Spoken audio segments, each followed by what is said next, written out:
Hello friends, ഇന്ന് നമ്മൾ നോക്കുന്നത് മെയിനായിട്ട് നമ്മൾ ത്രീ ഫേസ് കാര്യങ്ങൾ കൊടുക്കുന്ന സമയത്ത്, വീട്ടിൽ കൊടുക്കുന്ന സമയത്ത്, വയറിങ്ങിൻ്റെ സമയത്ത് നമുക്ക് ഏതൊക്കെ സർക്യൂട്ടുകളാണ്, ഏതൊക്കെ കളർ കോഡൊക്കെയാണ് നമ്മൾ സാധാരണ യൂസ് ചെയ്യുന്നുള്ള ഡീറ്റെയിൽസ് വീഡിയോ ആണ് നമ്മളിന്ന് ഉൾപ്പെടുത്തിയിരിക്കുന്നത്.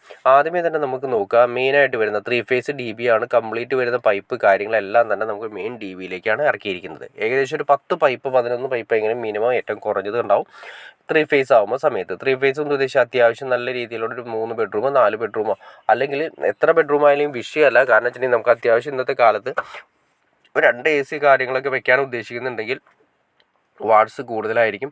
5000 വാട്ട്സിന് മുകളിലേക്ക് വന്നു കഴിഞ്ഞാൽ നമുക്ക് മിനിമം ത്രീ ഫേസ് കണക്ഷൻ എടുക്കണം.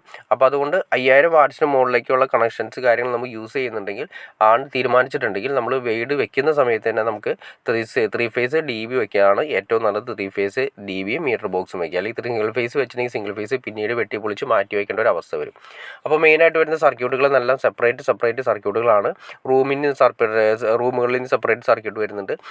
കിച്ചണിലേക്ക് സെപ്പറേറ്റ് സർക്യൂട്ട്, അതുപോലെ തന്നെ ഹാളിലേക്ക് സെപ്പറേറ്റ്. അപ്പോൾ അങ്ങനെ സെപ്പറേറ്റ് സർക്യൂട്ടുകൾ വരുന്ന സമയത്ത് ഏകദേശം ത്രീ ഫേസ് ആകുമ്പോൾ ഏറ്റവും കുറഞ്ഞത് ഒരു 20 സർക്യൂട്ട് അല്ലെങ്കിൽ 15 സർക്യൂട്ടിൻ്റെ ഇടയ്ക്കായാലും ഏറ്റവും കുറഞ്ഞത് ഉണ്ടാവാനുള്ള ചാൻസ് ഉണ്ട്.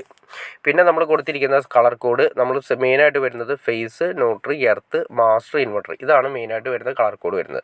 അതിൽ നമ്മൾ മെയിനായിട്ട് ഇപ്പോൾ ചെക്ക് ചെയ്ത് നോക്കിക്കഴിഞ്ഞാൽ 2.5ൻ്റെ റെഡ്, അതുപോലെ തന്നെ 2.5ൻ്റെ തന്നെ ബ്ലാക്ക്, 1.5 ഗ്രീൻ ആണ് വരുന്നത്, പിന്നെ 1.5 യെല്ലോ. ഇത് മെയിനായിട്ട് യൂസ് ചെയ്യുന്നത് റെഡ് ഫേസ്, ന്യൂട്രൽ, എർത്ത് എന്ന് പറയുന്നത് നോർമൽ ഫേസും, യെല്ലോ ഉപയോഗിക്കുന്നത് ഇൻവെർട്ടർ ഫേസും ആയിട്ടാണ് നമ്മൾ ഉപയോഗിക്കുന്നത്. പിന്നെ മാസ്റ്റർ കണക്ഷന് വേണ്ടിയിട്ട് 1.5 ബ്ലൂ ആണ് നമ്മൾ സാധാരണ യൂസ് ചെയ്യുന്നത്.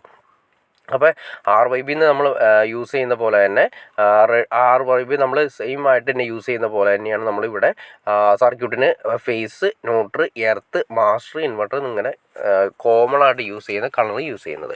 അപ്പോൾ നമ്മളിത് പറഞ്ഞ പോലെ തന്നെ മെയിനായിട്ട് വരുന്ന സർക്യൂട്ടുകൾ AC സർക്യൂട്ട് കാര്യങ്ങൾക്കും അതുപോലെ റൂം സർക്യൂട്ട് കാര്യങ്ങൾക്കൊക്കെ നമ്മൾ ഉപയോഗിക്കുന്നത് 2.5 സർക്യൂട്ടാണ് ഉപയോഗിക്കുന്നത്.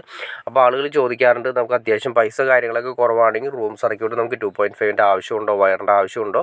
അത് നമ്മുടെ ഇഷ്ടമാണ്. 1.5 ആയാലും വിഷയമില്ല. പക്ഷേ എന്നിരുന്നാൽ തന്നെ റൂമിൽ നമ്മൾ അത്യാവശ്യം സീലിംഗ് ലൈറ്റ്സ് കാര്യങ്ങളൊക്കെ നമ്മൾ അത്യാവശ്യം ലൈറ്റുകളൊക്കെ കാര്യങ്ങളൊക്കെ കൊടുക്കുന്നുണ്ടെങ്കിൽ, ഇൻവെർട്ടറിലല്ലാതെ നോർമൽ ലെവലിലാണ് കൊടുക്കുന്നുണ്ടെങ്കിൽ 2.5 വലിച്ചിരുന്നതാണ് കുറച്ചുകൂടി ബെറ്റർ. പിന്നീട് നമുക്കിത് വലിച്ചു മാറ്റുക എന്ന് പറയുന്നത് ഇത് റിസ്ക് ആയിരിക്കും. അപ്പോൾ അതുകൊണ്ട് നമ്മൾ വീടിൻ്റെ വയറിങ് ചെയ്യുന്ന സമയത്ത് ഒരു അഡ്വാൻസ് ആയിട്ട് ചെയ്യുന്നതാണ് ഏറ്റവും ഉത്തമം. അപ്പോൾ റൂം സർക്യൂട്ട് കാര്യങ്ങളൊക്കെ നമ്മളൊരു 2.5 സർക്യൂട്ടും, അപ്പോൾ അതിൻ്റെ അകത്ത് മെയിനായിട്ട് വരുന്നത് ഫേസ്, ന്യൂട്രൽ, എർത്ത്, ഇൻവെർട്ടർ, പിന്നെ വരുന്നത് മാസ്റ്റർ. അപ്പോൾ നമുക്ക് വേണമെങ്കിൽ ഈ 2.5 സർക്യൂട്ട് വേണമെങ്കിൽ AC നമ്മൾ 2.5 സർക്യൂട്ട് സെപ്പറേറ്റ് വയറാണ് കൊടുക്കുന്നത്. ഹീറ്ററിന് സെപ്പറേറ്റ് 2.5 സർക്യൂട്ട് വയറാണ് നമ്മൾ റൂമിലേക്ക് കൊടുക്കുന്നത്. കിച്ചണിലേക്ക് നമ്മൾ നേരത്തെ പറഞ്ഞ പോലെ തന്നെ എങ്ങനെ വന്നാലും ഒരു 4 സർക്യൂട്ടെങ്കിലും മിനിമം ഉണ്ടാവും. മോട്ടറിൻ്റെ സർക്യൂട്ട്, 2 പവർ സർക്യൂട്ട്, പിന്നെ നോർമൽ സർക്യൂട്ട്, പിന്നെ വർക്ക് ഏരിയയിലേക്ക് വേണമെങ്കിൽ ഒരു 2 സർക്യൂട്ട് കൂടി എക്സ്ട്രാ വരാറുണ്ട്. അപ്പോൾ അങ്ങനെ വരുന്ന ഏരിയയിലും അത്യാവശ്യം സർക്യൂട്ടുകൾ വരാറുണ്ട്.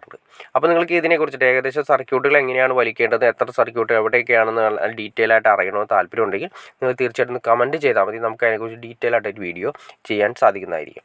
അപ്പോൾ ഓക്കെ ഫ്രണ്ട്സ്, നിങ്ങൾ വീഡിയോ ഇഷ്ടപ്പെടുമെങ്കിൽ തീർച്ചയായിട്ടും ലൈക്ക് ചെയ്തേക്കുക, ഷെയർ ചെയ്തേക്കുക, ചാനലൊന്ന് സബ്സ്ക്രൈബ് ചെയ്തേക്കുക. ഓക്കെ ഫ്രണ്ട്സ്, അടുത്ത വീഡിയോയിൽ കാണുന്നവരെ ഓക്കെ.